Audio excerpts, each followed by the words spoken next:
Sayyidina Bayazid Bistami rahmatullahi ta'ala said that during a very cold night, my mother asked me to bring some water for her. And I went and I got the water. And by the time I'd come back, my mother had fallen asleep. Bayazid Bistami rahmatullahi thought to himself that I don't want to wake my mother up. But what happens if my mother opens her eyes and she wants the water? So he had this conflict in his mind. What does he do? So he stood there all night with a glass of water in his hand.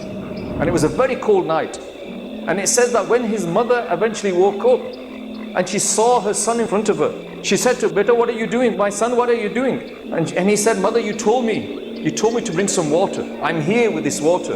And it was so cold that when Sayyidina Bayazid Bistami took the water into his hand to give to his mother, the ice had stuck his finger to the glass. It was that cold.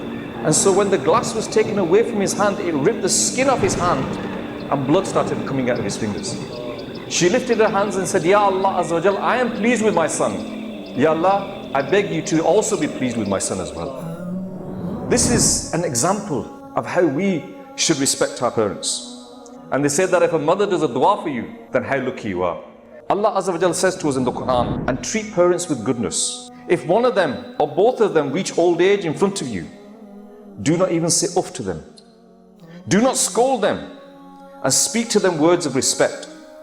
And spread for them the arm of humbleness with a soft heart, and request humbly, O my Lord, have mercy on them, just as they brought me up in my childhood." It is stated that the blessed ayah implies that your Lord Allah Azza wa Jal has commanded you to observe a righteous behavior towards your parents with extreme kindness, because the way your parents have done a great favor upon you, it is obligatory to treat them nicely in the same manner. When your parents become weak, when they lose their strength in their limbs and live with you in the last stage of the sheer weakness as you were powerless with them in your childhood, then do not even say uff to them.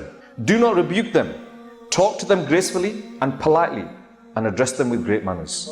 Nowadays, when our parents ask us to do something, "I'm busy. Later."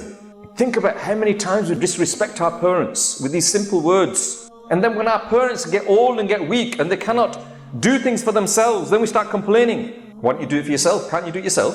Do you not remember that time where you could not walk? When snot came out of your nose, who was it that cleaned that snot? When you were sick, who was it that cleaned it? It was your mother and your parents that did this.